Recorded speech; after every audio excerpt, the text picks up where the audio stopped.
còn cái kia là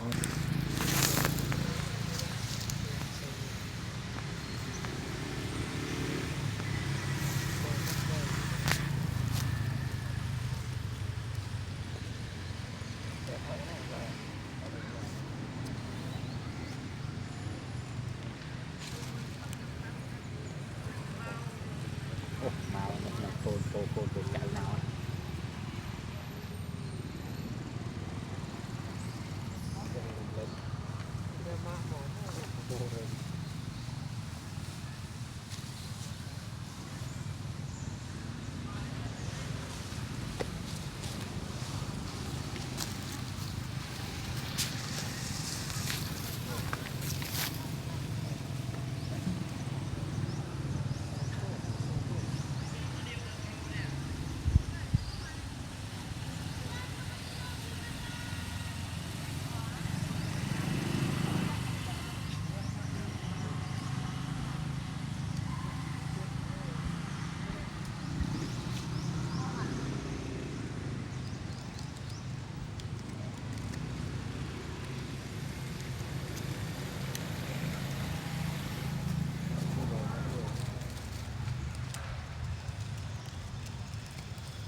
bay lâu hẹn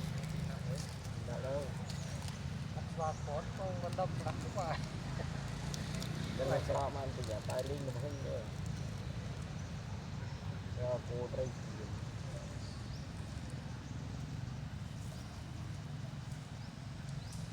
nghe cho tôi dùng học vô mà nói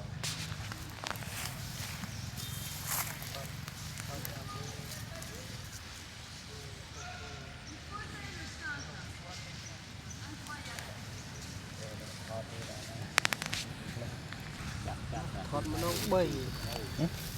con nhai cái này bay nó bay nó bay đây bay nè ta đâu mới chọn tập tí camera cho phát triển camera được làm bay bay sao lươn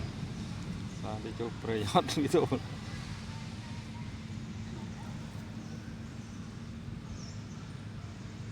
ô mấy cho làm clip nào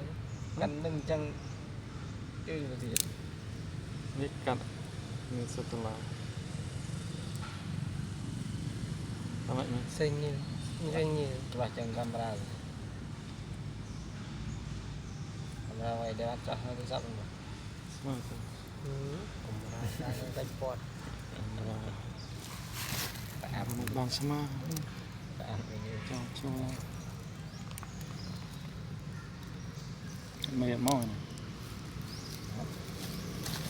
thì những miền mì thì nấu điện ta cửa ra chỗ cục giật ra một riêng này ngay đó với rồi trong tay đó thì mà nói nhặt cái bộ ốc tay ấy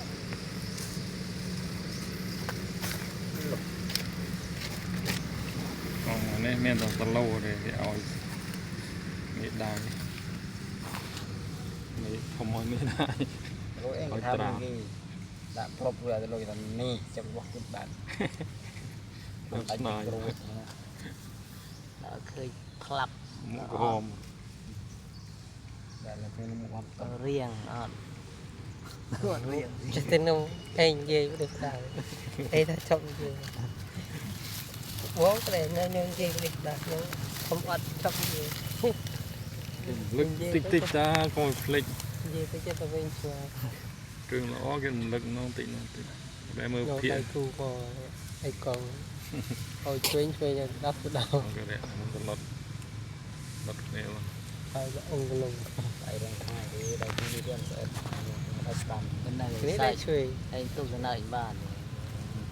lúc trong ghế cho làm gì thế cái này nó lớn đấy không dài chấp thiên vật cơ dạ rơi vô đó thiên vật rồi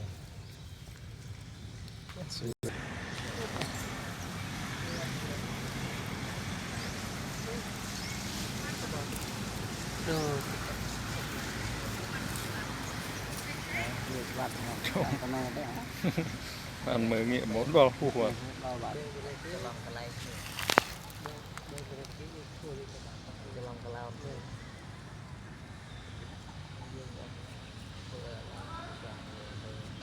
mà chơi đi chăm ăn đây sao vậy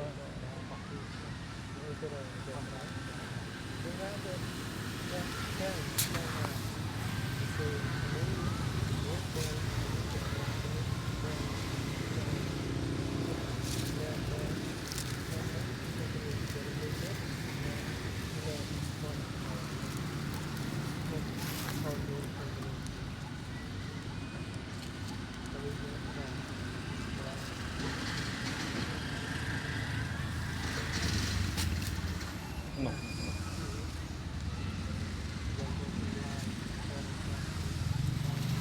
No. Bom.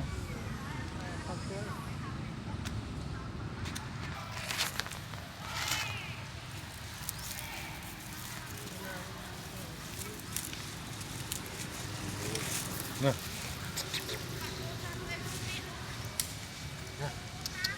Con cút rồi.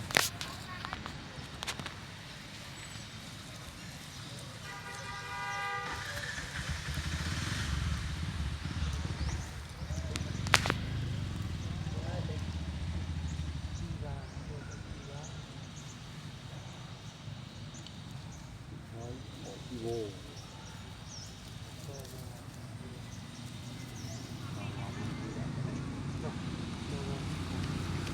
tôi đừng free